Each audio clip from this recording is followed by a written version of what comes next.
Hello दोस्तों, जय हिंद। एक बार फिर से स्वागत है आप सभी का भारत सैनिक एकेडमी के यूट्यूब चैनल पर।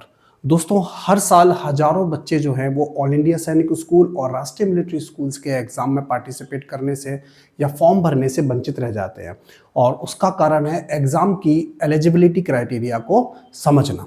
हाँ दोस्तों, अगर आप या आपका बच्चा 2027 ऑल इंडिया सैनिक स्कूल राष्ट्रीय मिलिट्री स्कूल्स में पार्टिसिपेट करना चाहता है तो यह वीडियो आप सभी के लिए बहुत ही इंपॉर्टेंट रहने वाला है। तो वीडियो में लास्ट तक बने रहें और जो भी चैनल पर नए हैं वो चैनल को सब्सक्राइब करें ताकि आगे आने वाली ऑल इंडिया सैनिक स्कूल राष्ट्रीय मिलिट्री स्कूल्स की सारी अपडेट सही टाइम पर आप पर पहुंच सके। तो आइए दोस्तों, बात करते हैं सबसे पहले तो एग्जाम एलिजिबिलिटी क्राइटेरिया की। तो सबसे पहले ध्यान देने वाली बात यह है कि हर एक बच्चा, चाहे वो ऑल इंडिया सैनिक स्कूल्स में या राष्ट्रीय मिलिट्री स्कूल्स में क्लास 6 या क्लास 9 के लिए पार्टिसिपेट करना चाहता है, तो हर एक बच्चे के पास 2 अटेम्प्ट होते हैं, 2 मौके होते हैं जिसमें वो एग्जाम में पार्टिसिपेट कर सकता है और एग्जाम को क्रैक कर सकता है। कई सारे बच्चे इस चीज से वंचित रहते हैं, कई सारे बच्चे इस चीज को नहीं समझ पाते हैं या उनको नहीं मालूम होता है कि अगर हमारा फर्स्ट अटेम्प्ट जो है वो ठीक नहीं गया है तो हमारे पास सेकंड अटेम्प्ट भी है फाइट करने के लिए और अपने एग्जाम को क्रैक करने के लिए। तो आज वीडियो में हम यही समझने वाले हैं कि कैसे हमारे बच्चे को, कैसे हर एक बच्चे को सेकंड अटेम्प्ट मिल सकता है एग्जाम को क्रैक करने के लिए। तो आइए दोस्तों, सबसे पहले बात करते हैं ऑल इंडिया सैनिक स्कूल्स के बारे में। तो ऑल इंडिया सैनिक स्कूल क्लास 6 के लिए हर वो बच्चा जिसकी उम्र, जिसकी एज 10 से 12 साल के बीच में है, वो एग्जाम में फाइट कर सकता है। जैसे बात करें अगर 2027 ऑल इंडिया सैनिक स्कूल या राष्ट्रीय मिलिट्री स्कूल्स के लिए, तो हर एक वो बच्चा जिसकी डेट ऑफ बर्थ 1 अप्रैल 2015 से 31 मार्च 2017 के बीच में है, वो ऑल इंडिया सैनिक स्कूल और राष्ट्रीय मिलिट्री स्कूल्स 2027 के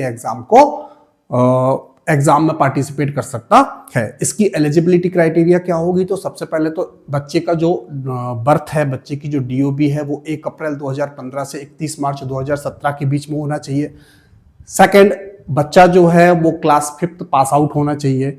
थर्ड, बच्चा जो है उसकी नेशनलिटी जो है, राष्ट्रीयता है, वो इंडियन होनी चाहिए। तो ऐसे सभी बच्चे क्लास 6 2027 एग्जाम के लिए पार्टिसिपेट कर सकते हैं। अब बात करते हैं क्लास 9 के लिए। तो क्लास 9 के लिए ऐसे सभी बच्चे जिनकी एज जो है वो 13 साल से 15 साल के बीच में होती है, वो ऑल इंडिया सैनिक स्कूल और राष्ट्रीय मिलिट्री स्कूल्स दोनों में पार्टिसिपेट कर सकते हैं। अगर डीओबी के अकॉर्डिंग बात करें तो ऐसे सभी बच्चे जिनकी डेट ऑफ बर्थ जो है वो 1 अप्रैल 2012 से 31 मार्च 2014 के बीच में रहने वाली है, वो सारे बच्चे क्लास 9 के लिए ऑल इंडिया सैनिक स्कूल और राष्ट्रीय मिलिट्री स्कूल्स दोनों एग्जाम में पार्टिसिपेट कर सकते हैं। सेकेंड, क्लास 9 के लिए जो बच्चा पार्टिसिपेट कर रहा है वो क्लास 8 पास आउट होना चाहिए या क्लास 8 जो है वो 2026 में उसकी रनिंग चल रही हो। थर्ड, बच्चे की जो नेशनलिटी है वो इंडियन होना चाहिए। ध्यान देने वाली बात है कि चाहे क्लास 6 हो चाहे क्लास 9 हो, बॉयज और गर्ल्स दोनों जो हैं वो एग्जाम में पार्टिसिपेट कर सकते हैं। तो ये होती है क्लास 6 और क्लास 9 के लिए ऑल इंडिया सैनिक स्कूल्स के लिए एलिजिबिलिटी क्राइटेरिया।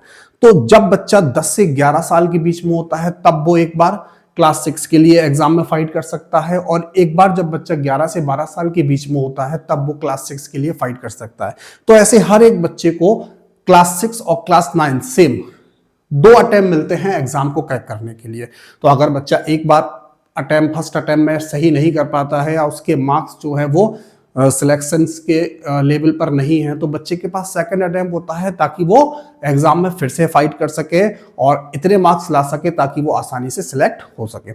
अब दोस्तों बात करते हैं राष्ट्रीय मिलिट्री स्कूल्स की, आरएमएस या राष्ट्रीय मिलिट्री स्कूल्स। तो बच्चों, राष्ट्रीय मिलिट्री स्कूल्स और ऑल इंडिया सैनिक स्कूल, इन दोनों एग्जाम्स के जो एलिजिबिलिटी क्राइटेरिया हैं वो बिल्कुल सेम होते हैं। क्लास 6 के लिए आरएमएस में भी बच्चा 10 से 12 साल के बीच में रहेगा तो वो क्लास 6 का पार्टिसिपेट कर सकता है। क्लास 6 2027 के लिए अगर बात करें तो बच्चे की जो डेट ऑफ बर्थ है वो सेम 1 अप्रैल 2015 से 31 मार्च 2017 के बीच होना चाहिए। बच्चा जो है वो क्लास 5 जो है पास आउट होना चाहिए बोथ बॉयज एंड गर्ल्स जो हैं वो आरएमएस में पार्टिसिपेट कर सकते हैं क्लास 6 के लिए। सेम अगर बात करें क्लास 9th के लिए, तो क्लास 9th के लिए भी एग्जाम की क्राइटेरिया जो है वो सेम ऑल इंडिया सैनिक स्कूल के जैसे ही है। बच्चे का जो एज है वो 13 से 15 साल के बीच में होना चाहिए। 2027 के लिए अगर बात करें, स्पेशली 2027 के लिए, तो बच्चे की जो डेट ऑफ बर्थ है वो 1 अप्रैल 2012 से 31 मार्च 2014 के बीच में होना चाहिए। बच्चा जो है वो क्लास 8th पास आउट होना चाहिए। क्लास 9th में भी बच्चा जो है, बॉयज और गर्ल्स दोनों जो हैं वो एग्जाम में पार्टिसिपेट कर सकते हैं। तो सेम जो ऑल इंडिया सैनिक स्कूल्स का एग्जाम क्राइटेरिया होता है, एलिजिबिलिटी क्राइटेरिया होता है, वही सेम राष्ट्रीय मिलिट्री स्कूल्स में भी एलिजिबिलिटी क्राइटेरिया होता है। तो दोनों के लिए सेम रहता है। तो अगर ऐसे बच्चे जिन्होंने 2026 में एग्जाम में पार्टिसिपेट किया था लेकिन उनके मार्क्स जो हैं वो उतने अच्छे नहीं आ पा रहे हैं, उनको लग रहा है कि भाई इतने मार्क्स में हम सिलेक्ट नहीं हो सकते, हमें कोई गवर्नमेंट सैनिक स्कूल या राष्ट्रीय मिलिट्री स्कूल्स जो है वो नहीं मिल सकता है, तो आपके पास सेकंड अटेम्प्ट है। आप अपना एग्जाम, अपना एज क्राइटेरिया देखिए और उसके अकॉर्डिंग अगर आपके पास सेकंड अटेम्प्ट बन रहा है तो आप अभी से उसकी तैयारी में लग जाइए। आप डिस्क्रिप्शन बॉक्स में हमारे एकेडमी के कॉन्टैक्ट नंबर दिए गए हैं, उनसे कॉन्टैक्ट कर एक बेहतर प्रिपरेशन के लिए भी आप हमें ज्वाइन कर सकते हैं। आपके पास अभी से लेके लगभग 1 साल का समय है। आप अपनी तैयारी को इतना मजबूत करिए ताकि इस बार आपके मार्क्स जो हैं वो इतने बेहतर आ सकें कि आप ऑल इंडिया सैनिक स्कूल या राष्ट्रीय मिलिट्री स्कूल जो भी आपके लिए बेस्ट है आप उसमें सिलेक्ट हो सके। तो दोस्तों वीडियो में बने रहिए। अगले वीडियो में हम आपके लिए लेकर आएंगे आपकी प्रिपरेशन से रिलेटेड स्ट्रैटेजी के, कैसे आप इस पूरे 1 साल में अपनी प्लानिंग करके इस एक स्ट्रैटेजी के साथ अपने एग्जाम को क्रैक कर सकते हैं। तो आज के लिए इतना ही। धन्यवाद। जय हिंद।